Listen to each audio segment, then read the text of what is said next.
سيدنا محمد كما صليت على إبراهيم وعلى آل إبراهيم في العالمين إنك حميد مجيد. أعوذ بالله من الشيطان الرجيم. بسم الله الرحمن الرحيم. قال رب انصرني بما كذبون فأوحينا إليه أن اصنع الفلك بأعيننا ووحينا فإذا جاء أمرنا وفارت النور فاسلك فيها من كل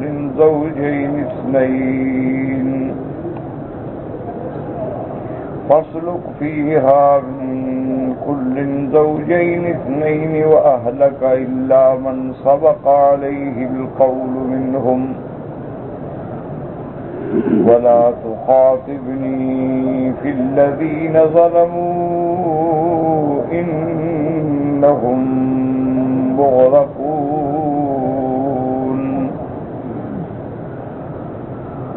فإذا استويت أنت ومن معك على الفلك فقل الحمد لله الذي نجانا من القوم الظالمين وقل رب أنزلني منزلا مباركا وأنت خير المنزلين. إن في ذلك لآيات وإن كنا لمبتلين. اللہ تبارک و تعالی نے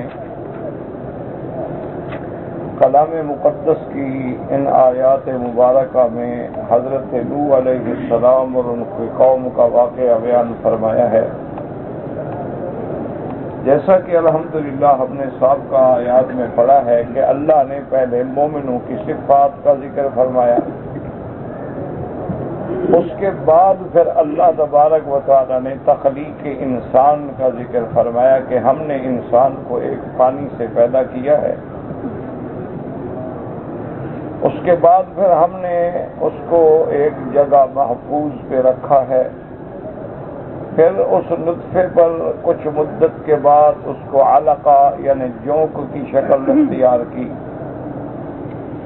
ثم خلقنا النطفة علقة فخلقنا العلقة مضغة، پھر اس کو ہم نے ایک گوشت کی بوٹی کی شکل دی.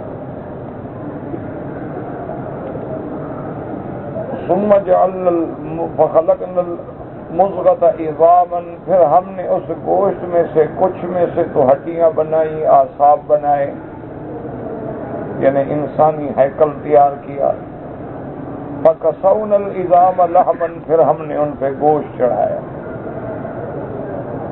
ثُمَّ انشأناه خَلْقًا آخر، پھر ہم نے اس میں روح پھونکی. تو اب وہ گوشت کے لوتھڑے سے ایک مکمل انسان بن گیا، اور سب سے بہتر سب سے اعلیٰ تخلیق فرمانے والی جو ہے وہ اللہ تبارک و تعالیٰ کی ذات ہے. فَتَبَارَكَ اللَّهُ أَحْسَنُ الْخَالِقِينَ. اور ان آیات مبارکہ کے تخلیق انسان کے بعد پھر اللہ نے یہ بھی بتلا دیا کہ یہ نہ سمجھنا کہ ہم نے یہی رہنا ہے. ثم انکم بعد ذلک لمیتون، پھر تم سب پہ موت آئے گی. اور موت کو بھی یہ نہ سمجھ لینا کہ وہ فنا ہے اور اس کے بعد کچھ نہیں ہوگا، نہیں. ثم انکم یوم القیامت تبعثون، پھر قیامت کے دن تم اٹھائے جاؤ. تو اس میں تخلیق انسان، اس کے بعد موت یعنی عالم برزخ، عالم برزخ کے بعد پھر عالم آخرہ کے قیامت کے دن تمہیں پھر دوبارہ اٹھنا ہے اور اللہ کے دربار میں پیش ہونا. ان آیات کے بعد پھر اللہ نے ارشاد فرمایا تھا کہ ہم نے انسان کو پیدا کیا تو یہ نہیں کہ پھر اس کی زندگی، اس کی بقا، اس کی ضروریات کا خیال نہ رکھیں کہ پیدا کیا اور پھینک دیا، نہیں. وَلَقَدْ خَلَقْنَا فَوْقَكُمْ سَبْعَ طَرَائِقَ، پھر ہم نے تمہارے اوپر 7 آسمان بنائے. وما كنا عن الخلق غافلین، ہم اپنی مخلوق سے غافل نہیں، ہمیں ایک ایک بندے کا پتہ ہے، ایک ایک چیز کا پتہ ہے، ایک ایک ذرے کا پتہ ہے۔ اللہ نے فرمایا کہ پھر ہم نے تیری بقا کے لیے، تیری زندگی، تیری جان، تیرے اسباب حیات کے لیے وَأَنزَلْنَا مِنَ السَّمَاءِ مَاءً بِقَدَرٍ، پھر ہم نے آسمانوں سے پانی اتارا ایک اندازے کے مطابق۔ تو یاد رکھیں کہ اللہ تبارک و تعالی آسمانوں سے بھی پانی اتارتے ہیں اور بادلوں سے بھی پانی اتارتے ہیں، اور کبھی بادلوں کو سحاب کے نام سے ذکر کیا جاتا ہے، کبھی قرآن پاک میں سحاب کو مزن کے نام سے ذکر کیا جاتا ہے، أَأَنْتُمْ أَنزَلْتُمُوهُ مِنَ الْمُزْنِ أَمْ نَحْنُ الْمُنزِلُونَ، اور کبھی لفظ سما کا اطلاق جو ہے سحاب پہ بھی ہوتا ہے، کیونکہ جو چیز بھی آپ کے اوپر ہو اس پہ سما کا اطلاق ہو سکتا ہے، جیسے کہ محاورات عرب میں کہتے ہیں سما البیت، یعنی گھر میں جو چھت ہے اس کو بھی سما کہا جاتا ہے، لیکن حقیقت یہ ہے کہ اللہ آسمانوں سے بھی پانی اتارتے ہیں، جیسے زمینوں میں دریا ہیں اسی طرح عرش کے نیچے بھی دریا ہے، اور پھر اللہ تبارک و تعالیٰ اس عرش کے نیچے جو مخزن ہے اس سے پھر وہ 4 نہریں جاری فرماتے ہیں جو جنت میں چلتی ہیں۔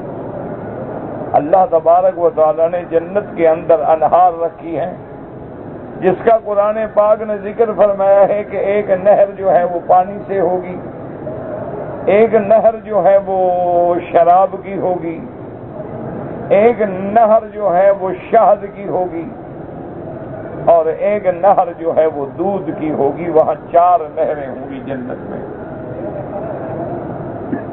اور اس سے مومن جو ہے لطف اندوز ہوں گے۔ اسی طرح کتابوں میں آتا ہے کہ ایک یہودی نے سیدنا علی رضی اللہ تعالی عنہ کی خدمت میں آ کے ایک اشکال پیش کیا، کہنے لگا کہ یا علی، آپ کی کتابوں میں آتا ہے کہ عرش کے نیچے سے 4 نہریں نکلیں گی، یعنی ان کا اصل چشمہ، ان کا اصل منبع، اصل مرکز جو ہے وہ عرش کے نیچے ہے، اور وہ 4 نہریں جو ہوں گی تو وہ من خمر، من عسل، من لبن، من ماء، کے پانی کی ہوگی، دودھ کی ہوگی، شراب کی ہوگی، شہد کی ہوگی۔ تو یہ بات ہمیں سمجھ نہیں آتی کہ جب مرکز ایک ہے تو اس سے جو نہریں جاری ہوں وہ بھی تو ایک ہوں۔ اب دیکھیں نا، ہم بڑے بڑے ڈیم بناتے ہیں تو اس میں پانی ہے تو آگے نہریں پانی کی ہوں گی، دودھ کی تو نہیں ہو سکتی ہیں، کیونکہ ڈیم کے اندر جو ایک چیز ہے۔ تو یہ کیسے ہو سکتا ہے کہ اس کا مرکز اصلی تو ایک ہو لیکن نہریں 4 قسم کی ہوں؟ اس لیے اس نے اللہ کے قرآن پہ اشکال پیش کیا، اور یہ یہود کی پرانی عادت ہے، کوئی نئی بات نہیں ہے، یہ بڑی مکار، بڑی خداع، بڑی عیار قوم ہے۔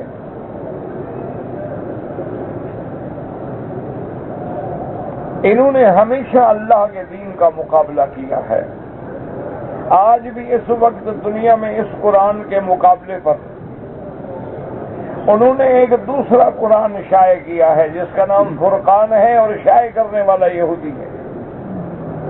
اس نے اس قرآن کو بدل دیا ہے، اس میں پوری کی پوری صورتیں حذف کر دی ہیں، سورۃ الانفال اور سورۃ توبہ کا انہوں نے بالکل حذف کر دیا ہے، کیونکہ وہ بڑی عیار قوم ہے۔ اس کو پتا ہے کہ ابھی تو مسلمان اعتراض کریں گے، لیکن آج کے 100 سال بعد، 200 سال بعد جو ان کی نئی نسل پیدا ہو رہی ہے، جو کمپیوٹر کی نسل ہے، جو انٹرنیٹ پہ زندگی گزارنے والی، ان کو قرآن سے واسطہ بھی نہیں ہوگا، پھر جو قرآن سامنے ہوگا یہ اسی کو قرآن سمجھیں گے، کیونکہ ان کا قرآن سے تعلق روز بروز کمزور ہوتا جا رہا۔ آج بھی آپ دیکھ لیں، اگر آپ بڑے گہرائی سے اور گہرائی سے مطالعہ کریں تو آپ کی جو ایلیٹ کلاس ہے، یعنی جو بڑے لوگ ہیں، چاہے وہ لینڈ لارڈ ہوں، چاہے سرمایہ دار ہوں، چاہے وہ صنعت کار ہوں، چاہے وہ ملینئر ہوں، ان میں کتنے لوگ ہیں جو قرآن پڑھے ہوئے ہیں؟ ان کو پتہ ہی نہیں ہے کہ قرآن کیا چیز ہے۔ بہت سارے لوگ آتے ہیں جن کی عمر 70 سال کو پہنچ گئی لیکن ان کو ایک صورت بھی نہیں آتی کہ نماز صحیح پڑھ سکیں۔ کتنے بوڑھے بوڑھے لوگ ہیں جو سورت فاتحہ کی صحیح ادائیگی نہیں کر سکتے، صحیح طریقے سے نہیں پڑھ سکتے۔ تو روز بروز ہم چونکہ حضور کے زمانے سے دور ہوتے جا رہے ہیں، اسلام سے دور ہوتے جا رہے ہیں، تو یہ قاعدہ ہے کہ جب ایک جھوٹ کو پھیلا دیا جائے تو ہم نے نہ مانا، آنے والی نسل مان لے گی۔ تو اس لیے ہمیشہ یہود نے یہ سازشیں کی ہیں۔ اور ایک بات ہمیشہ یاد رکھیں کہ میرے محبوب رحمت دو عالم سیدنا محمد الرسول اللہ صلی اللہ علیہ وسلم کی بعثت سے پہلے بھی یہود ایسے تھے۔ حضرت موسیٰ علیہ السلام کے ساتھ کیا کیا؟ سینکڑوں معجزے دیکھنے کے باوجود کہنے لگے کہ اجعل لنا الہا، ہمیں بھی ایک خدا بنا کے دو، ہم بھی اس کی پوجا کرنا چاہتے ہیں۔ حضرت موسیٰ علیہ السلام کوہ طور پہ گئے تو ایک بچڑے کی عبادت شروع کر دی۔ حضرت موسیٰ علیہ السلام نے حکم دیا بھی دریا سے گزر جاؤ، اللہ نے راستے بنا دیے، انہوں نے کہا نہیں جی کیا پتہ گزر جائیں، ڈوب جائیں، مر جائیں۔ اللہ نے حکم دیا کہ بیت المقدس پہ جا کے چڑھائی کرو، انہوں نے کہا نہیں جی وہاں تو بڑی سخت لڑاکا قوم رہتی ہے، جب تک وہ ہے ہم تو نہیں جائیں گے۔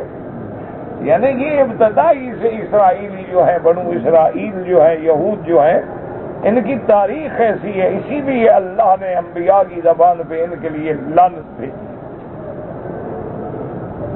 اللہ کے پیغمبر بھی ان کو لعنت کرتے گئے، اور حضور صلی اللہ علیہ وسلم کی بعثت سے پہلے یہ انتظار میں تھے۔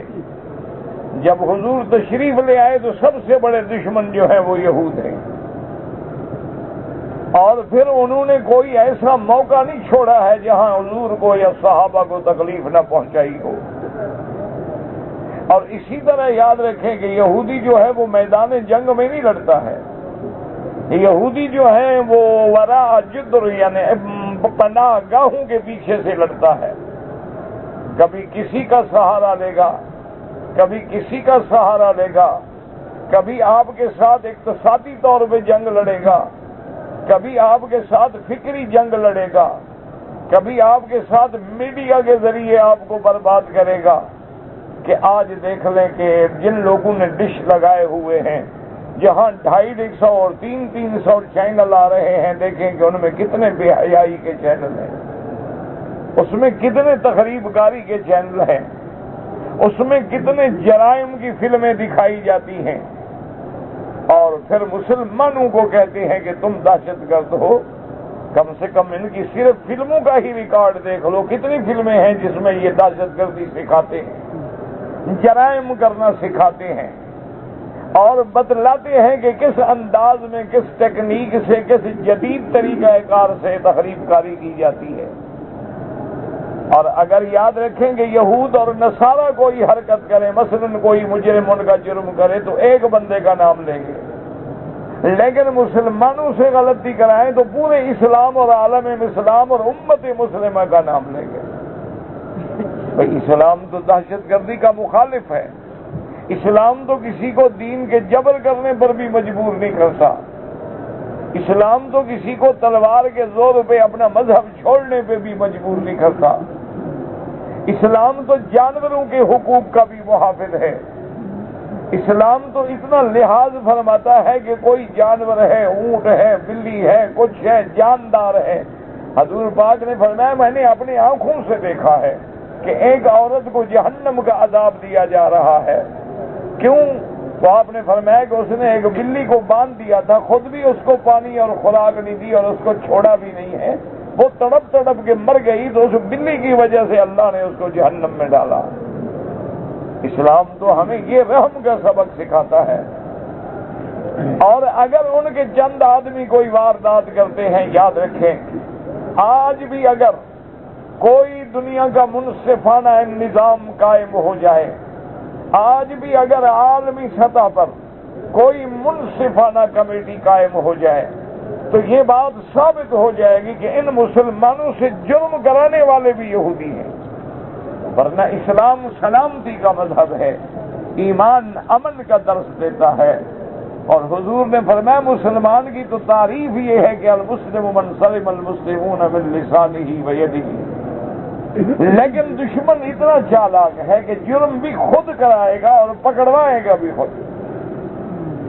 اور جرم کروانے کا کیا طریقہ ہے کہ ان کو فلمیں دکھائی جائیں گی، ان کو ذہنی طور پہ تیار کیا جائے گا۔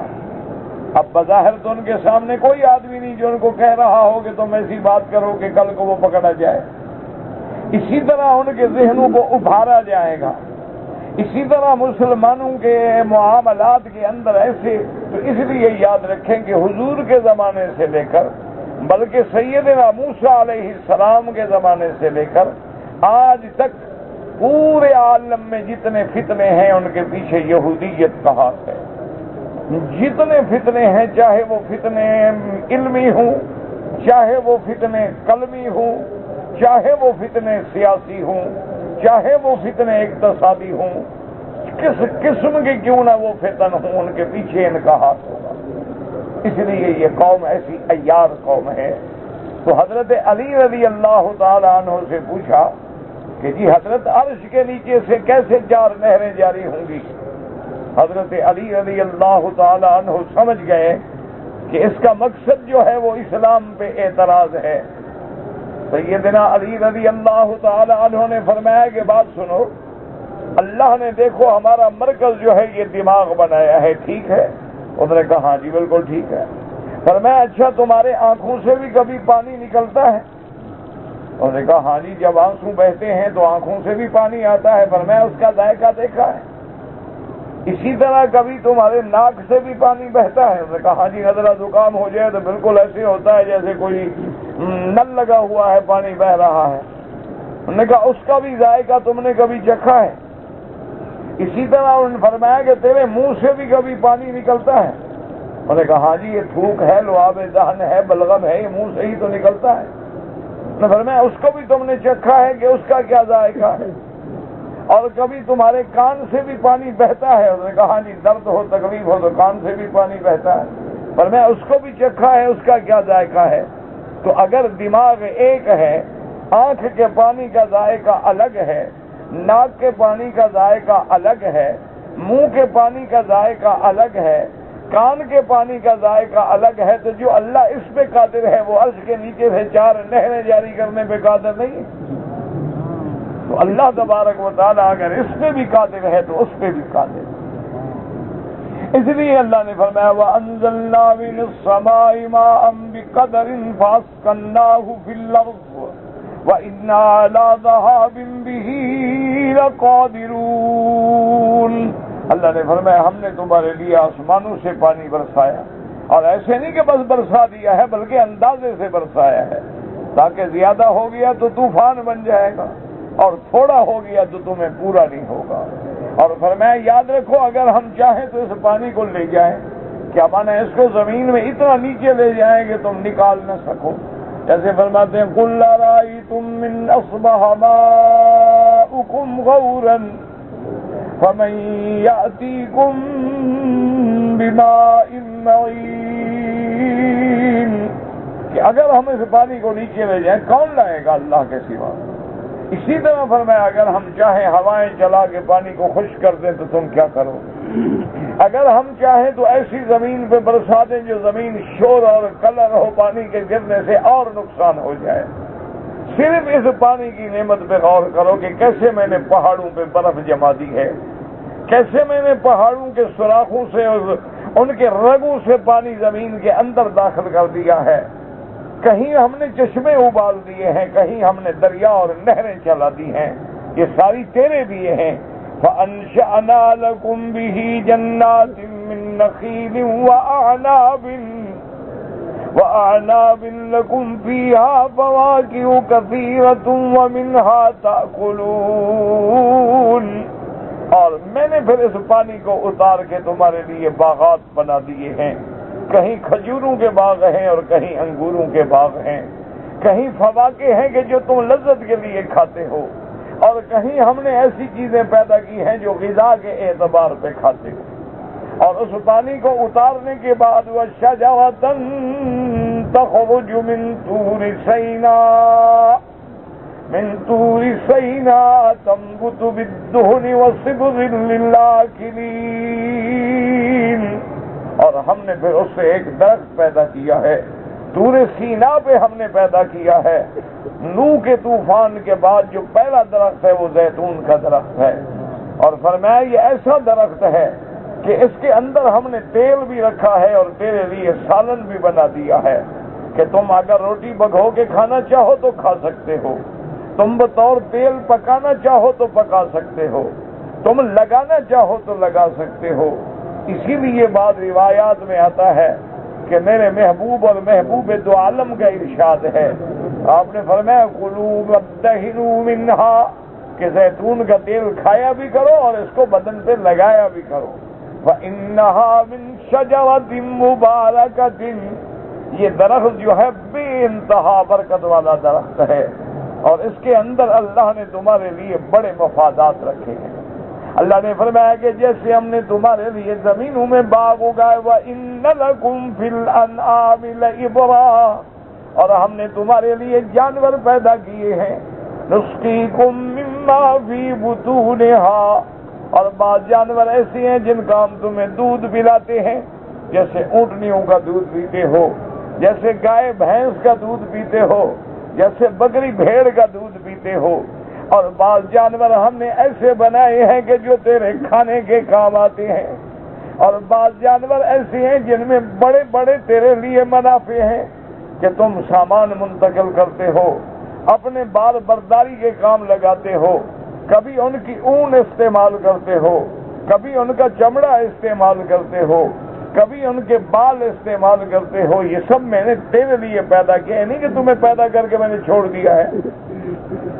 وَعَلَيْهَا وَعَلَى الْفُلْكِ تُحْمَلُونَ، اور فرمایا کہ پھر ہم نے تمہارے لیے دیکھو کہ سواریاں بھی بنا دی ہیں، اور اس کے بعد ہم نے تمہارے لیے کشتیاں بھی بنا دی ہیں جو زمین میں چلنے والی ہیں۔ تو ان نعمتوں کے ذکر کرنے کے بعد اللہ نے فرمایا کہ جب ہم نے تیری جان کو بچانے کا انتظام کیا ہے تو ہم نے تیرے ایمان کو بچانے کا بھی انتظام کیا ہے۔ تیری جان بچانے کے لیے پانی برسایا ہے، اور تیرے ایمان بچانے کے لیے اپنا وحی بھیجا ہے، پیغمبر بھیجے ہیں، کتابیں بھیجی ہیں، قرآن بھیجا ہے، اور سب سے پہلے پیغمبر، سب سے پہلے رسول جو ہیں وہ حضرت نوح علیہ السلام ہیں۔ اس لیے اللہ نے حضرت نوح علیہ السلام کا واقعہ ذکر فرمایا کہ وَلَقَدْ أَرْسَلْنَا نُوحًا إِلَىٰ قَوْمِهِ، حضرت نوح علیہ السلام کو اللہ نے ان کی قوم کے پاس بھیجا، لیکن یاد رکھو کہ ہر نبی اپنی قوم کے لیے آیا، اور میرا مدنی سارے عالم کے لیے آیا ہے۔ ہر پیغمبر اپنے علاقے کے لیے آیا ہے، میرا مدنی پوری دنیا کے لیے آیا ہے۔ ہر پیغمبر ایک زمانے کے لیے آیا ہے، میرا مدنی قیامت تک کے لیے آپ کی نبوت ہے۔ اسی لیے کیا کسی نے خوب بات لکھی ہے کتابوں میں، سیرت النبی کی کتابوں میں حضرت مناظر حسن رحمت اللہ علیہ نے لکھا تھا کہ ہر نبی آیا شان والا جانے کے لیے، لیکن میرا مدنی آیا چھا جانے کے لیے۔ اللہ نے ایسا نبی بھیجا ہے، رحمت دو عالم بنا کے بھیجا ہے کہ آپ کی نبوت صرف عرب کے لیے نہیں ہے، آپ کی نبوت مکہ اور مدینے والوں کے لیے نہیں ہے، بلکہ فرمایا وَمَا أَرْسَلْنَاكَ إِلَّا رَحْمَةً لِّلْعَالَمِينَ، اللہ نے پوری دنیا کے انس و جن کے لیے آپ کو رحمت بنا کے بھیجا ہے۔ ہر نبی کے بعد نبی آیا ہے، لیکن میرے نبی کے بعد آنے کے بعد اللہ نے اس عمارت کو بھی مکمل کر دیا۔ اس لیے فرمایا مَا كَانَ مُحَمَّدٌ أَبَا أَحَدٍ مِّن رِّجَالِكُمْ وَلَٰكِن رَّسُولَ اللَّهِ وَخَاتَمَ النَّبِيِّينَ، اور میرے محبوب نے اس کی تفصیل بیان فرما دی، فرمایا أَنَا خَاتَمُ النَّبِيِّينَ لَا نَبِيَّ بَعْدِي، اور دوسری جگہ فرمایا أَنَا خَاتَمُ النَّبِيِّينَ وَأَنتُمْ خَاتَمُ الْأُمَمِ، اللہ نے مجھے آخری نبی بنا کے بھیجا ہے اور تمہیں آخری امت بنا کے بھیجا ہے۔ مجھ پہ اللہ نے نبوت ختم کی اور تم پہ اللہ نے امتوں کے دروازے بند کر دیے ہیں۔ اب جب نوح علیہ السلام آئے تو قوم کو کیا دعوت دی؟ فقال یا قوم اعبدوا اللہ، فقال يا قوم اعبدوا الله ما لكم من إله غيره افلا تتقون۔ اللہ نے نوح علیہ السلام کو فرمایا اپنی قوم کو دعوت دیں، کیا؟ اعبدوا اللہ، صرف اسی کی عبادت کرو۔ تو مسلمانوں یہ بات یاد رکھ لو، اللہ کو ماننے سے کام نہیں بنتا، اللہ کو صرف مالک رازق خالق ماننے سے کام نہیں بنتا، بلکہ ایمان تب بنے گا جب تمام انواع عبادت جو ہے صرف اللہ کے لیے ہوں، اس عبادت میں کسی کو شریک نہ کیا جائے، کیونکہ الہ کا معنی ہے معبود بحق، معبود برحق جو ہے وہ اسی کی ذات ہے۔ فرمایا فقال الملأ الذين كفروا من قومه ما هذا إلا بشر مثلكم يريد أن يتفضل عليكم۔ تو حضرت نوح علیہ السلام کی قوم کے جو بڑے لوگ تھے، جو سردار تھے، انہوں نے کہا اپنی قوم سے کہ اس کی بات نہ مانو، یہ تو ایک انسان ہے تمہاری طرح، انسان ہے، ماں باپ ہے، کھاتا ہے، پیتا ہے، دکھ ہے، سکھ ہے، یہ کیسے نبی بن گیا؟ کیونکہ بشر جو ہے وہ تو نبی بن ہی نہیں سکتا، یہ تو صرف اپنی نبوت اور رسالت کا نام لے کے اپنی بڑائی تم پر جتانا چاہتا ہے۔ اگر اللہ نے نبی بھیجنا تھا، رسول بھیجنا تھا تو آسمانوں سے فرشتہ بھیجتا۔ وَلَوْ شَاءَ اللَّهُ لَأَنزَلَ مَلَائِكَةً مَا سَمِعْنَا بِهَذَا فِي آبَائِنَا الْأَوَّلِينَ۔ وہ بڑے بڑے سردار کہنے لگے اگر اللہ چاہتے تو نوری نبی بھیجتے، آسمانوں سے فرشتہ بھیجتے، اور یہ بات تو ہم نے اپنے باپ دادے سے سنی ہی نہیں کہ کوئی انسان نبی بن جائے، کوئی بشر نبی بن جائے، کوئی بشر رسول بن جائے، اور سارے آلیہ کو چھوڑ کے ہم صرف ایک خدا کی عبادت کریں۔ لیکن یاد رکھو جب دنیا میں آبادی انسانوں کی ہے تو نبی بھی انسانوں میں آئیں گے۔ اگر دنیا میں اللہ پاک آبادی بناتے فرشتوں کی تو پھر نبی بھی فرشتہ بھیجا جاتا۔ اس لیے قرآن کہتا ہے قُل لَّوْ كَانَ فِي الْأَرْضِ مَلَائِكَةٌ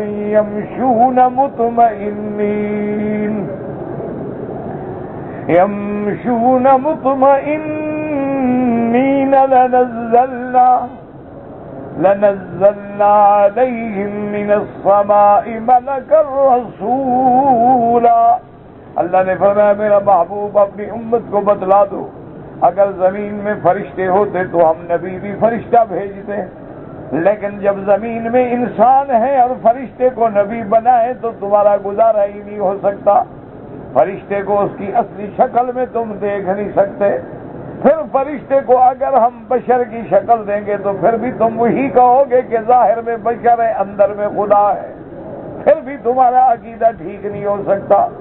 یہ تو اللہ کا کرم ہے کہ اللہ نے پیغمبر ہماری جنس سے بھیجے ہیں تاکہ تکلیفیں اٹھا کے ہمیں نمونہ دکھلائیں، نمازیں پڑھ کے ہمیں نمونہ دکھلائیں، جہاد کر کے ہمیں نمونہ دکھلائیں، روزے رکھ کے ہمیں نمونہ دکھلائیں، شادیاں کر کے ہمیں نمونہ دکھلائیں، اولادوں کے حقوق ادا کر کے ہمارے لیے نمونہ بنے۔ لَقَدْ كَانَ لَكُمْ فِي رَسُولِ اللَّهِ أُسْوَةٌ حَسَنَةٌ۔ اس لیے اس کے بعد ان کی قوم کے سردار کہنے لگے اپنی قوم سے کہ حضرت نوح کی بات نہ مانو، إِنْ هُوَ إِلَّا رَجُلٌ بِهِ جِنَّةٌ فَتَرَبَّصُوا بِهِ حَتَّىٰ حِينٍ۔ کہنے لگے یہ بندہ جو ہے معلوم ہوتا ہے اس کو جنون ہے، اس کا دماغ چل گیا ہے کہ سارے خداؤں کو چھوڑ دیں، سارے دوستوں کو چھوڑ دیں، سارے معبودان کو چھوڑ دیں اور ایک خدا کو مانیں۔ معلوم ہوتا ہے اس بندے پہ جنون ہے، انتظار کرو انتظار کرو، جب یہ ختم ہو جائے گا تو اس کی یہ دعوت بھی ختم ہو جائے گی۔ إِنْ هُوَ إِلَّا رَجُلٌ بِهِ جِنَّةٌ۔ اور دیکھ لو حضرت نوح کے زمانے سے لے کر آج تک بھی، آج بھی جو بندہ صحیح توحید کی دعوت دے، آج بھی جو بندہ حضرات انبیاء کی بشریت کی دعوت دے، آج بھی جو بندہ قرآن پر صحیح دعوت دے، کہیں گے یہ وہابی ہے، پاگل ہے، مجنون ہے، دیوانہ ہے۔ آج بھی وہی بات ہو رہی ہے جو حضرت نوح کے زمانے سے آئی. جب حضرت نوح علیہ السلام مایوس ہو گئے، 950 سال دعوت دینے کے بعد، مایوسی کے بعد پھر دعا کی، قال رب انصرنی بما کذبون. انہوں نے کہا میرا اللہ میری مدد کر، جن لوگوں نے میری تکذیب کی ہے ان کے خلاف اب تو ہی میری مدد کر سکتا ہے، میں ان کا مقابلہ نہیں کر سکتا. فَأَوْحَيْنَا إِلَيْهِ أَنِ اصْنَعِ الْفُلْكَ بِأَعْيُنِنَا وَوَحْيِنَا فَإِذَا جَاءَ أَمْرُنَا وَفَارَ التَّنُّورُ. اللہ فرماتے ہیں ہم نے وحی بھیجی نوح علیہ السلام کے پاس کہ بناؤ کشتی. یاد رکھو کہ علماء سلف کہتے ہیں کہ جہاں اللہ کی صفتیں آئیں جیسے اعیننا ہماری آنکھوں کے سامنے، یا جیسے صفت ہے ید اللہ فوق ایدیہم، یا جیسے صفت آئی ہے یوم یکشف عن ساق فیدعون الی السجود، تو اس کا بہتر طریقہ یہ ہے کہ اس کو اپنے ظاہر پہ رہنے دو کہ کما یلیق بشانہ، ہمارا ایمان ہے ہم نہ اس کو توڑتے ہیں. اپنی صفتیں ذکر فرمائی ہے آمنا. باقی ہم یہ بحث نہیں کریں گے کہ اللہ کی آنکھیں کیسی ہیں، اللہ کے ہاتھ کیسے ہیں، یا اللہ جب عرش سے آسمان دنیا پہ اترتے ہیں تو کیسے اترتے ہیں. ہم کیفیت میں بحث نہیں کریں گے، بلکہ آپ کی صفات کو اسی طرح مان لیں گے جیسے اللہ نے قرآن میں اور حدیث میں ذکر فرمایا ہے. اس لیے علماء فرماتی ہیں کہ اللہ نے حکم دیا فَأَوْحَيْنَا إِلَيْهِ، ہم نے حضرت نوح علیہ السلام کے پاس وحی بھیجی، أَنِ اصْنَعِ الْفُلْكَ بِأَعْيُنِنَا، کہ تم کشتی تیار کرو ہماری آنکھوں کے سامنے. بعض علماء نے فرمایا ہماری نگرانی میں، وَوَحْيِنَا، اور ہمارے حکم کے تابع. تو مفسرین نے لکھا ہے کہ حضرت نوح علیہ السلام وہ رسول ہیں، وہ نبی ہیں جنہوں نے سب سے پہلے درخان یعنی لکڑی کے آدمی کا کام کیا ہے. تو حضرت نوح علیہ السلام نے عرض کیا مولا کشتی کیسے بناؤں؟ اللہ نے جبریل بھیجا، جبریل نے آپ کو سکھلایا کہ ایسے لکڑیاں کاٹیں، پھر لکڑیوں کے تختے بنائیں، تختے بنانے کے بعد ان کو یوں جوڑیں، اور پھر اس کا نقشہ یہ ہوگا، طریقہ یہ ہوگا. آج دنیا کسی جگہ پہنچ گئی علم میں ترقی کر کے، لیکن یقین رکھیں کہ جہاز ہیں جتنے ہیں لیکن ان کا اصل نمونہ وہی ہے جو کشتی نوح علیہ السلام کا نمونہ تھا. اس کے علاوہ اور کوئی شکل بنا ہی نہیں سکتے، خدا کی قدرت ہے. اب نوح علیہ السلام کشتیاں بناتے ہیں تو قوم آ کے مذاق کرتی ہے کہ دیکھو دماغ، ہم کہتے تھے نا کہ دیوانہ ہے، یہاں کوئی پانی نہیں ہے کشتی بنا رہا ہے. کشتی پانی میں چلتی ہے بلا خشکی پہ چلتی ہے. تو الٹا حضرت نوح علیہ السلام سے مذاق کرتے. حضرت نوح علیہ السلام نے پوچھا کہ میرا اللہ میرے لیے کیا علامت ہوگی، کیا نشانی ہوگی کہ جب طوفان آئے گا مجھے کیا پتا کب آنا ہے؟ تو اس لیے معلوم ہوا کہ علم غیب کا مالک کون ہے. اللہ نہ بتلائے تو نوح علیہ السلام کو پتہ نہیں کہ طوفان کب آئے گا. اللہ نے فرمایا کہ ہم تمہیں نشانی دیتے ہیں. فَإِذَا جَاءَ أَمْرُنَا وَفَارَ التَّنُّورُ، جب وہ میرا حکم پہنچے گا. تنور کا بعض علماء نے فرمایا تنور سے مراد پوری زمین ہے کہ جب زمین سے پانی ابلنا شروع آئے سمجھ لو کہ طوفان آنے والا ہے. اور بعض علماء نے فرمایا کہ تنور سے مراد وہی تنور ہے جس میں روٹیاں پکاتے ہیں. تو حالانکہ وہ تو آگ کی جگہ ہوتی ہے، لیکن جب پانی ایسا جوش کرے کہ تندور آگ والے سے بھی پانی نکلنا شروع ہو جائے تو سمجھ لینا کہ نوح کا طوفان آ رہا ہے. اور بعض علماء نے فرمایا کہ کوفے کی مسجد کے قریب ایک تندور تھا. بہرحال معنی یہ ہے کہ جب اس سے پانی ابلے فَإِذَا جَاءَ أَمْرُنَا وَفَارَ التَّنُّورُ فَاسْلُكْ فِيهَا مِنْ كُلٍّ زَوْجَيْنِ اثْنَيْنِ وَأَهْلَكَ إِلَّا، الا من سبق علیہ القول منہم، اللہ نے حکم دیا کہ جب وہ پانی ابلنے لگے تم ہر چیز کا جوڑا جوڑا لے کے جلدی جلدی کشتی میں چڑھ جاؤ، یعنی ان جانوروں کی جن کی بندوں کو ضرورت پڑتی ہے، کیا مانا گائے ہے، بکری ہے، بھینس ہے، اونٹ ہے، ان کی حاجت ہے، گھوڑا ہے، بغل ہے، خچر ہے، گدھا ہے، کیوں ایسے جانور؟ اب یہ تو نہیں کہ تم شیر پکڑ لو یا چیتا پکڑ لو، من یہ ہوتا ہے کہ وہ جانوروں کے جوڑے جوڑے لے لو جن کی انسانوں کو ضرورت ہو۔ فَاسْلُكْ فِيهَا مِن كُلٍّ زَوْجَيْنِ اثْنَيْنِ وَأَهْلَكَ، اور اپنے اہل و عیال کو بھی لے لو، ہاں مگر وہ جن پہ میرے قول میرا حکم چل چکا ہے کہ ان کو میں نے ہلاک کرنا ہے، ان کو نہ لے جائیں، جن کے بارے میں میرا فیصلہ ہو چکا ہے ان کو غرق ہونا ہے۔ وَلَا تُخَاطِبْنِي فِي الَّذِينَ ظَلَمُوا إِنَّهُمْ مُغْرَقُونَ۔ اللہ نے فرمایا نوح علیہ السلام، جن لوگوں نے شرک کیا ہے، جن لوگوں نے کفر کیا ہے، جب یہ ڈوبنے لگے اوپر نیچے سے پانی آنے لگے تو پھر ان کے لیے مجھ سے معافی نہ مانگنا، پھر کہیں دل میں رحم نہ آ جائے کہ اللہ میاں آپ ڈوب رہے ہیں بچا لو، پھر نہ مانگنا، انہوں نے غرق ہونا ہے، ہم نے فیصلہ کر دیا۔ اور اس کے بعد فرماتے ہیں فَإِذَا اسْتَوَيْتَ أَنْتَ وَمَن مَّعَكَ عَلَى الْفُلْكِ، جب تم اور تمہارے ساتھی کشتی پہ چڑھ جاؤ، بیٹھ جاؤ، فَقُلِ الْحَمْدُ لِلَّهِ، پھر اللہ کا شکر ادا کرو، الحمد للہ الذی نجانا من القوم الظالمین، کہ اللہ تیرا شکر ہے کہ تو نے ہمیں ان کافروں سے، ان ظالموں سے نجات دی ہے۔ اور جب کشتی کسی منزل پہ پہنچ جائے میرے حکم پر، اور جب تم وہاں اترو تو پھر یہ دعا کرنا وَقُلْ رَبِّ أَنزِلْنِي مُنزَلًا، اس لیے علماء نے لکھا ہے کہ تم کسی شہر میں جاتے ہو، تب دور سے نظر پڑے تو قرآن کی یہ آیت پڑھ لیا کرو، قُلْ رَبِّ أَدْخِلْنِي مُدْخَلَ صِدْقٍ وَأَخْرِجْنِي مُخْرَجَ صِدْقٍ وَاجْعَلْ لِي مِن لَّدُنكَ سُلْطَانًا نَّصِيرًا۔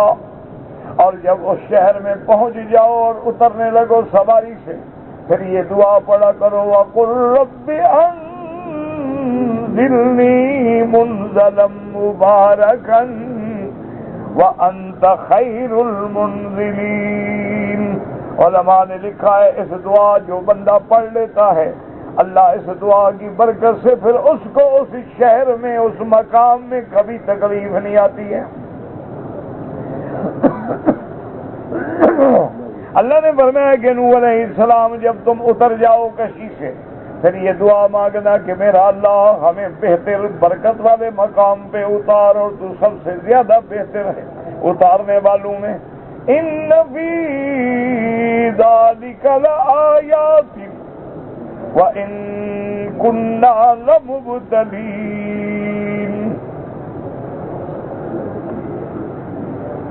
اللہ فرماتے ہیں کہ نوح علیہ السلام کا واقعہ، کشتی کا بنانا، کشتی میں جانا، باقی قوم کا غرق ہو جانا، اس میں نشانیاں ہیں، اور ہم بندوں کی آزمائش کرتے رہتے ہیں، امتحان لیتے رہتے ہیں کہ کون ان نشانیوں سے ہدایت پکڑتا ہے اور کون ان نشانیوں سے منہ پھیر کے مڑ جاتا ہے۔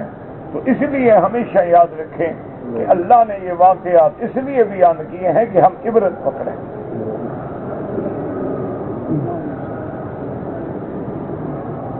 اور ہم اللہ تبارک و تعالیٰ کے احکام کو سمجھنے کی کوشش کریں، کیونکہ نوح علیہ السلام کا واقعہ قرآن نے کئی صورتوں میں بیان فرمایا ہے، تو اس سے زیادہ تفصیل کی ضرورت نہیں۔ واللہ عالم۔ کہتے جی کہ اگر ایک آدمی نے 3 طلاقیں دی ہیں، بیوی حاملہ ہے، میرا بھائی بات سنیں، سنت کے خلاف ہے کہ حاملہ عورت کو طلاق دی جائے، یا عورت حیض میں ہو طلاق دینا خلاف سنت ہے۔ اگر طلاق دینی ہے تو سنت طریقہ یہ ہے کہ جب عورت حیض سے پاک ہو جائے، پاکی کے دن شروع ہو جائیں، طہر کے ایام شروع ہو جائیں، اس میں میاں بیوی ملے بھی نہیں، اس میں میاں اپنی بیوی سے نہ ملے، کیوں ہو سکتا ہے نطفہ ٹھہر جائے، تو پھر ایک طلاق دے، یہ سنت طریقہ ہے۔ اگر پھر مجبوری ہو گئی ہے تو پھر دوسرے طہر میں جا کے دوسری طلاق دے۔ اگر اور مجبوری ہو گئی ہے کہ تیسری طلاق دے، یہ ہے سنت طریقہ۔ حمل کی حالت میں بھی طلاق نہ دے، حیض کی حالت میں بھی طلاق نہ دے۔ اصل میں وجہ کیا ہے؟ اللہ چاہتے ہیں کہ طلاق نہ ہو۔ اللہ تبارک و تعالیٰ کا منشا خداوندی یہ ہے کہ طلاق نہ ہو، چونکہ حیض میں بندہ میاں بیوی دور ہوتے ہیں نا، رات کو کٹھے نہیں سوتے، نفرت ہوتی ہے، کپڑا خراب نہ ہو جائے، یہ نہ ہو جائے، اللہ نے فرمایا اس میں طلاق نہ دو۔ جب پاک ہو تو میاں بیوی کی شہوت خواہش ہوتی ہے تو طلاق نہ ہو، سلو ہو جائے۔ اچھا اگر عورت حاملہ ہے تو آدمی پھر بھی تھوڑا دور ہوتا ہے کہ یار عورت حمل میں ہے، زیادہ تکلیف نہ دوں اس کو میں، تو اللہ فرمایا صبر کر لو۔ اچھا جب حمل کے بعد اللہ بچہ دے دے تو بندے کے دماغ سے خیال نکل، یار اب تو اولاد ہو گئی، اب تو میرے بچے کی ماں بن گئی، چھوڑو چکرے ہوتے رہتے ہیں چھوٹے موٹے، تو اللہ چاہتے ہیں کہ طلاق نہ ہو۔ لیکن اگر کوئی آدمی حمل میں طلاق دے دے یا حیض میں طلاق دے دے تو گناہ گار ہونا الگ بات ہے، طلاق تو ہو جائے گی۔ اب دیکھیں نا کہ آپ کے ہاتھ میں پسٹل ہو، اگر آپ وضو کر کے چلائیں تو گولی لگے گی، بے وضو چلائیں تو نہیں لگے گی۔ گولی تو گولی ہے نا، اس نے تو لگنا ہے، لیکن ہمیں حکم ہے کہ غلط جگہ گولی نہ مارو، لیکن اگر مار دی گولی تو لگ گئی، لہذا اگر طلاق دے دی ہے تو طلاق تو ہو گئی۔ باقی رہ گئی 3 طلاق کا مسئلہ۔ امام ابو حنیفہ رحمۃ اللہ علیہ اور صاحبین جو ہیں ان کا تو مسلک یہ ہے کہ اگر کوئی بندہ ایک وقت میں ایک جگہ میں 3 دفعہ طلاق دے تو 3 شمار ہوں۔ بعض علماء اہل حدیث جو ہیں رحمت اللہ علیہم وہ فرماتے ہیں کہ ایک مجلس میں ایک وقت میں 3 دے تو 1 شمار ہوگی۔ بہرحال حنفی مسلک جو ہے اس میں بڑا سخت ہے، کیونکہ حلال و حرام کا مسئلہ ہے، اس لیے وہ فرماتے ہیں کہ 3 دی ہے تو 3 ہو گئی۔ اب عورت عدت گزارے، عدت گزارنے کے بعد عورت اپنے منشے سے دوسری جگہ شادی کرے اور وہ دوسرا شوہر بھی اپنے منشے سے طلاق دے، کرائے کا شوہر نہ ہو کہ پیسے بھی لے لو اور ایک رات کے لیے بیوی بھی لے لو، حلال کر دو مجھے۔ ایسے لوگوں پہ اللہ کے نبی نے لعنت بھیجی ہے، فرمایا لعن اللہ المحلل والمحلل لہ، حلالہ کرانے والا اور کرنے والا دونوں پہ لعنت ہے اگر اس نیت سے کر رہے ہیں۔ مانا یہ ہے کہ وہ عورت شادی کرے پھر اس کی قسمت ہے وہاں آباد ہو جائے ہو جائے، کیونکہ جس بندے نے پہلے قدر نہیں کی اس کے بعد واپس آنے کا فائدہ کیا ہوگا؟ جو بندہ آج تیش میں تمہیں 3 طلاقیں دے سکتا ہے وہ دوبارہ بھی دے سکتا ہے، تو ایسے احمق کے پاس رجوع کرنے کی ضرورت ہی کیا ہے؟ تم دوسرا گھر دیکھو، وہ بھی اپنی دوسری بیوی دیکھے۔ تو بہرحال حنفی مسلک میں تو میرا بھائی گنجائش نہیں ہے، البتہ آپ کسی اہل حدیث عالم سے رجوع فرمانا چاہیں تو آپ کی مرضی ہے۔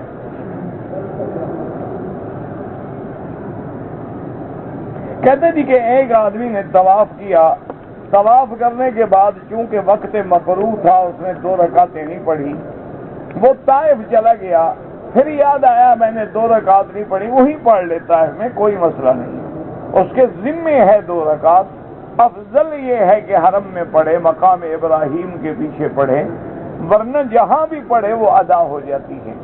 اسی لیے ایک آثار قول میں آتا ہے کہ حضرت عبداللہ ابن عمر نے طواف کیا، طواف الوداع فرما کے مدینے کے لیے روانہ ہوئے عصر کے بعد، تو آپ نے 2 رکعت نہیں پڑھی، جب آپ تنعیم سے نکل گئے مغرب کا وقت ہو گیا، راستے میں جا کے 2 رکعت پڑھی۔ تو اس لیے اگر آپ طائف میں بھی پڑھ لیں گے تو انشاءاللہ ہو جائیں گے۔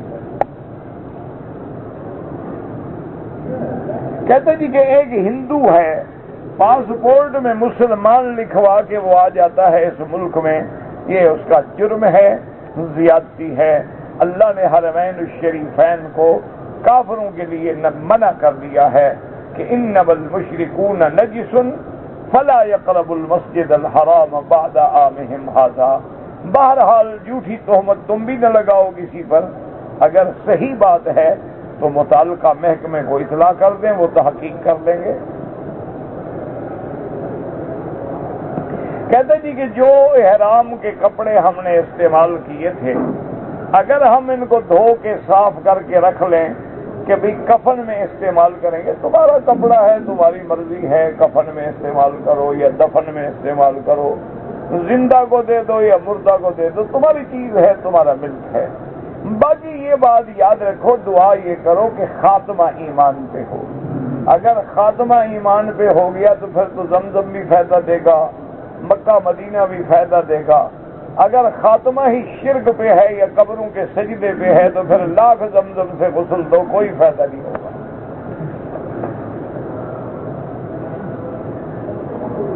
ایک بندہ صاحب حیثیت ہے، کیا میں اس کے لیے عمرہ کر سکتا ہوں؟ جب وہ صاحب حیثیت ہے خود کرے، اگر اس نے کوئی وصیت کی ہے تمہیں کہ میرے لیے کرو تو یہ الگ بات ہے، ورنہ اس کو خود کرنا چاہیے۔ ہاں، جو لوگ آپ کے قریبی والدین وغیرہ فوت ہو گئے ہیں ان کے لیے کرنا چاہیں تو انشاءاللہ اللہ ان کو ثواب دیں گے۔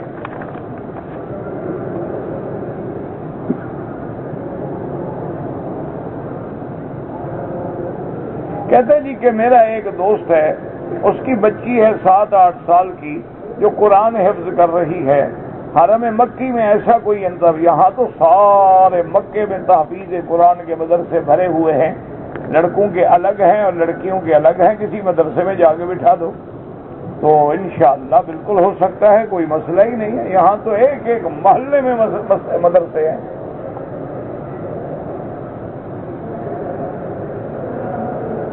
کہتے جی کہ اگر ہم نے احرام کی چادر باندھ لی تو ہمیں پاسپورٹ کے لیے اور پیسوں کے لیے اوپر اگر ہم نے بیلٹ باندھ لی ہو، یا آج کل وہ جو بیگ بنا ہوا ہے چھوٹا سا، بالکل جائز ہے۔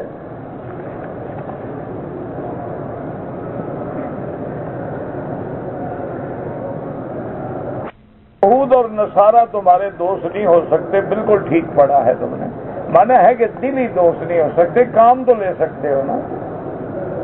یہ تو نہیں کہ تمہاری سڑکیں بھی نہ بنائیں، کام بھی نہ کریں، تمہارے جو ٹیکنیکل چیزیں ہیں اس سے بھی آپ فائدہ نہ اٹھائیں، مانا ہوتا ہے قلبی دوست نہیں ہو سکتے۔ جیسے قرآن کہتا ہے کہ بھئی جو آدمی بیویوں میں عدل نہ کر سکے پھر ایک بیوی کے کر، اور آگے قرآن کہتا ہے کہ فَلَن تَسْتَطِيعُوا أَن تَعْدِلُوا بَيْنَ النِّسَاءِ کہ تم عورتوں میں عدل کر ہی نہیں سکتے۔ جب اللہ کہتا ہے کر ہی نہیں سکتے تو پھر 4 کی اجازت کیوں دی؟ تو اس لیے اب دونوں آیتوں کو جمع کرنا ہوگا کہ عدل سے مراد ہے وقت اس کو برابر دے، نفقہ، خرچہ، کپڑا، لباس۔ باقی جو دل کی محبت ہے، یا ایک بیوی کے ساتھ وہ زیادہ لیٹتا ہے ایک سے کم لیٹتا ہے، یہ اللہ کے ہاتھ میں، اس میں عدل نہیں کر سکتے ہو تم، کیونکہ دل تمہارے ہاتھ میں نہیں ہوتے۔ اس لیے حضور نے فرمایا کہ اللہم انی اعدل فیما املک، کہ یا اللہ جو چیزیں میرے ہاتھ میں ہیں تو میں بیویوں میں عدل کرتا ہوں، لیکن جو چیز میرے ہاتھ میں نہیں ہے دل، اس میں کیسے عدل کر سکتا ہوں؟ اس کا معنی بھی یہی ہوتا ہے کہ یہود اور نصارہ تمہارے دلی دوست نہیں ہو سکتے، لیکن دنیاوی معاملات میں معاہدے بھی ہوتے ہیں۔ حضور پاک نے پھر یہودیوں سے معاہدہ کیوں کیا میثاق مدینہ؟ حضور صلی اللہ علیہ وسلم نے صلح حدیبیہ پہ مشرکین سے معاہدہ کیوں کیا؟ یہ باتیں جو ہے نا، اعتراض کر دینا تو بڑا آسان ہے، لیکن اس کا کوئی رد عمل بھی تو بتاؤ۔ آج دیکھو نا، سارے مولوی چیختے رہتے ہیں سود حرام ہے، سود حرام ہے، سود حرام ہے۔ الحمدللہ میرا بھی ایمان ہے، کعبہ سامنے ہے، کہ سود حرام ہے، بلکہ حرام خنزیر سے بھی زیادہ برا حرام ہے، لیکن مسلمانوں کو متبادل کوئی دو بھی تو صحیح نہ، رستہ کہاں جائیں؟ صحیح مسلمانوں کو متبادل رستہ بھی تو دو نا، کہ جی یہ بینک حرام ہے، اس میں کام کرو، اسلامی طرز پہ بینک بناؤ، نظام مضاربت چلاؤ، مشارکت صحیح معنی میں، پھر مسلمانوں کو کہو بھائی یہ حرام ہے، یہ حلال۔ اب ہم نے بتلا دیا کہ حرام ہے، کیا کریں؟ حاجی آئے گا، پیسے کہاں دے گا بینک میں؟ کون سے بینک میں جمع کرے گا؟ وہی سودی بینک میں۔ اچھا، 1.5 لاکھ حاجی انشاءاللہ آئے گا، اللہ سب کو نصیب کرے۔ 1,20,000 روپیہ تقریباً فی حاجی کرایہ جمع کرائیں گے آپ، ٹھیک ہے؟ اچھا 10 لاکھ 1.5 لاکھ کو ضرب دو 1,20,000 سے کتنے پیسے بنیں گے؟ مجھے تو حساب آتا نہیں نا، کیونکہ مولوی اور پیر حساب نہیں جانتے. یہ مفت کے کھانے کے عادی ہوں، جب اللہ مفت دیتا ہو حساب کیوں کریں؟ پاگل ہو گئے. حساب تو مزدور کرتا ہے بیچارہ جو کما کے کھائے. ہم نے جب تمہاری کمائی کھانی ہے تو ہم حساب کیوں کریں؟ بہرحال 1,20,000 روپے کو 1.5 لاکھ سے ضرب دو، پھر دیکھو یہ کتنا پیسہ بنتا ہے، اور یہ 8 مہینے کے لیے بینک میں ہوگا، اس میں سود کتنا بنے گا؟ ماشاء اللہ وہ سود حاجی پہ خرچ ہوتا ہے، حاجی منظور انشاءاللہ. اب حل بتاؤ نا، اب حل بتاؤ کہ چلو جی ہم وہاں نہ کریں تو کہاں کریں؟ اسی لیے آج تک اسلام نہیں آتا کہ اسلام نے حکم دیا ہے کہ بھئی یہ چیز حرام ہے، یہ حلال ہے. اچھا اب دیکھیں نا جی، 4 بیویاں حلال ہیں، زنا حلال. کافروں نے زنا اتنی عام کر دیا ہے کہ 10 ریال میں بھی عورت مل جاتی ہے، اور تم نے نکاح اتنی مہنگا کر دیا ہے کہ کوئی شریف آدمی جو ہے کم از کم 2-3 لاکھ ریال نہ ہو تو شادی کر ہی نہیں سکتا. تم نے حلال مہنگا کر دیا، دشمن نے حرام سستا کر دیا. اسلام نے کہا تصویریں دیکھنا حرام، فلم دیکھنا حرام. اس نے ایک چھوٹی سی پلیٹ تیرے گھر پہ لگا کے 250 چینل تیرے اندر داخل کر دیا. لاکھ مولوی کو کہو تقریر کرتا رہے. اچھا انہوں نے کہا کہ جناب حرم شریف میں جب آدمی آئے تو خشوع ہو، خضوع ہو، ادب ہو، بندگی ہو، عاجزی ہو، تذلل ہو، دل و دماغ اللہ کی طرف لگا ہوا ہو. نماز پڑھے تو یہ سمجھے میں خدا کو دیکھ رہا ہوں، اگر دیکھ نہیں رہا تو خدا مجھے دیکھ رہا ہے. اس نے ایک چھوٹا سا موبائل ٹیلی فون تیری جیب میں ڈال دیا، نہ تیری نماز ہوگی انشاءاللہ نہ طواف ہوگا.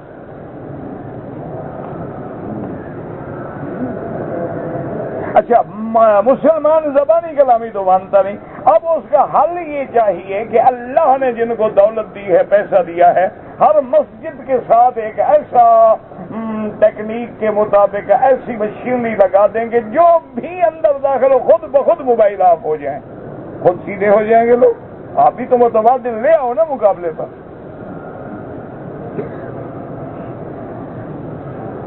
اسی لیے جو لوگ کہتے ہیں نا جی ہم یہود و نصارہ سے لڑیں گے، کیا بے وقوفی والی باتیں کرتے. وپسی ان کی پیتے ہو، پیزا ان کا کھاتے ہو، برگر ان کا کھاتے ہو، اور میکڈونلڈ ان کا کھاتے ہو، گاڑیاں ان کی استعمال کرتے ہو، سگریٹیں ان کے ملک کی بھی تم لڑو گے.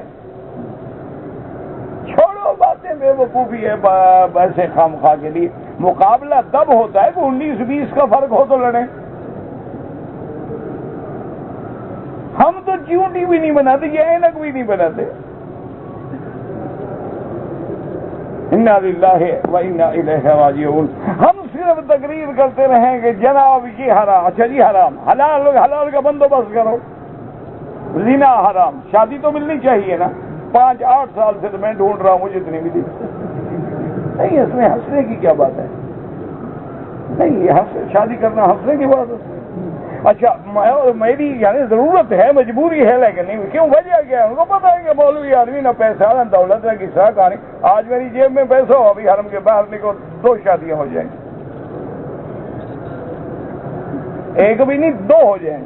میرا اپنا دوست فوت ہو گیا ہے، اس کا مکان بکا، اس کو پیسے مل گئے. جب پیسے ملے ماشاءاللہ تو صرف 2 یا 4 دن کے بعد آیا، کہنے کا جی دعوت ہے میری شادی کی. میں نے سمجھا کہ بیٹے کی اس کی دعوت ہوگی، کیونکہ وہ اللہ کی فضل سے مجھ سے بھی 10 سال بڑا تھا. تو میں نے سمجھا کہ بیٹے کی دعوت دینا. میں یار کس کی شادی؟ کہتے جی میری شادی. میں نے کہا تمہاری شادی کمال کیسے ہے؟ 14 سال کی لڑکی شادی ہو گئی، 60 سال عمر تھی. وجہ کیا تھا؟ انہوں نے 1 لاکھ ریال لیا، لڑکی دے دی. مرے گی تو لڑکی مرے گی نا. باپ کو تو 1 لاکھ مل گیا نا، 15 لاکھ روپے بنا کے پاکستان چلا گیا. مرے برباد ہو تو لڑکی برباد ہو نا. کہ ہر روز موت تو ایک دفعہ آتی ہے. جب تم اپنی 14 سال کی بچی کو 60 سال کے بوڑھے سے بیاتے ہو، وہ ہر رات مرتی رہتی ہے اور ہر رات اپنے ماں باپ کو بد دعائیں دیتی. باقی تمہاری مرضی ہے. تقریریں تو مولوی بہت کر لیتے ہیں، تقریریں تو ہم بھی کر لیتے ہیں. اسی لیے اقبال نے کہا تھا نا کہ گفتار کا غازی تو بنا لیکن کردار کا غازی بن نہ سکا. ہم تقریریں تو کرتے رہے لیکن قوم کو حل نہیں دیا آج تک. ہم تو اس پہ لڑتے ہیں کہ نظام اسلامی ہو. دوسری پارٹی کہتے ہیں نہیں نہیں جناب یہ غلط نعرہ ہے، اسلامی نظام ہو. جسے کہتے ہیں حضرت یہ دونوں جھوٹے ہیں. اس نظام شریعت ہو. چوتھا اٹھتا ہے وہ کہتا ہے یہ تینوں جھوٹ بول رہے ہیں، نظام مصطفیٰ ہو. پانچواں اٹھتا ہے وہ کہتا ہے جناب یہ سارے جھوٹ بول رہے ہیں، خلافت راشدہ ہو. سچا کون ہے یار؟ خلافت راشدہ اور ہے، اسلامی نظام اور ہے، نظام اسلامی اور ہے، نظام مصطفیٰ کوئی اور ہے. کیوں قوم کو پاگل بنا دیا؟ قبر آئے گی انشاءاللہ، مولوی بھی ٹھیک ہو جائیں گے، پیر بھی ٹھیک ہو جائیں گے. فکر نہ کرو، منزل قریب ہے.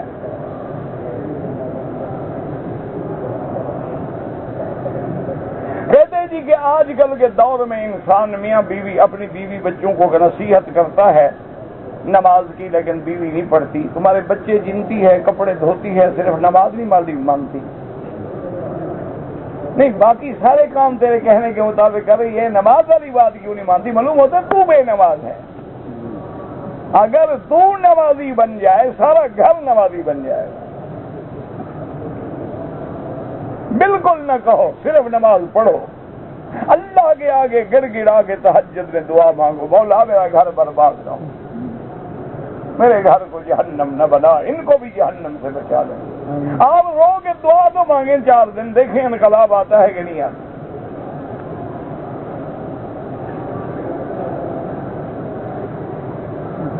ہمارے ایک دوست نے حرم شریف میں وعدہ کیا تھا کہ داڑھی رکھوں گا، آپ رکھ کے منڈوانا چاہتا ہے. وہ جانے تمہارا کام ہے نصیحت کرنا. پہلے صرف گناہ گار تھا، اب ڈبل گناہ گار ہوگا. پہلے تو رکھی نہیں تھی نا، اب رکھ کے منڈوائے گا تو اور محمد مدنی کے دل کو دکھائے گا. باقی تمہارا کام ہے کہتے رہو، اس کا کام ہے مانے نہ مانے.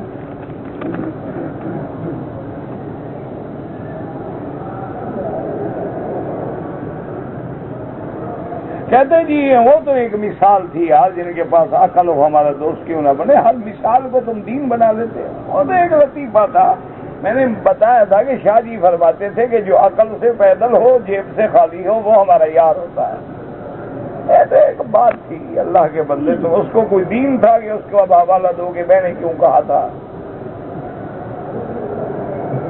میں نے کینچی سے جگہ جگہ کاٹ کیا، بعد اب کاٹ کیا مجھے کیا پتا. اگر ہر طرف سے بال کٹا ہے تو کوئی دم نہیں، اگر ٹک لگایا ہے تو دم پڑ گئی.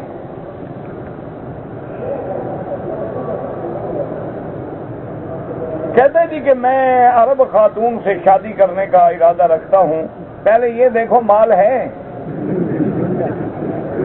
میں عرب میں پیدا ہوا ہوں، میری پیدائش مکے کی ہے، محلے مسئلے میں پیدا ہوا، یہاں پڑھا، یہاں زندگی گزری. میری تو ہوتی نہیں، میں تمہارے کا کیا کروں؟ عرب خاتون سے شادی کرنی ہے نا، سفید ہاتھی گھر میں باندھنا ہے. مال ہو تو سوچنا. وہ تو ایک وقت میں نہانے جائے تو 400 ریال کا پرفیوم چھڑکتی ہے حمام میں. ہے مال تو سوچ لو، ورنہ تو پھر یہی ہے دودھ کا نظارہ کرتے رہو. دیکھنا نہیں کسی کا، عورت کو قوم کی سامنے کہا تھا نظارہ کرتے رہو. کیا کریں نا، ہر بات میں پھنسا لیتے ہیں وکیل صاحب نے کہا. میری عمر 42 سال ہے، شادی کے لیے 16 سال 30 سال کے رشتے موجود ہیں. 16 سالہ لڑکی زیادہ مستحق ہے. ہاں جی تمہیں تو وہ چھوٹی پسند ہوگی نا. اگر تمہاری 16 سال کی بیٹی ہو تم دے دو گے بڑی عمر کو؟ نہیں، یہ سوچ لو. اور پھر یہ بھی دیکھ لو کہ تمہاری عمر مثلاً آدھا فرق ہے. 10 سال کے بعد تمہاری کیا عمر ہوگی اور بیوی کی کیا ہوگی.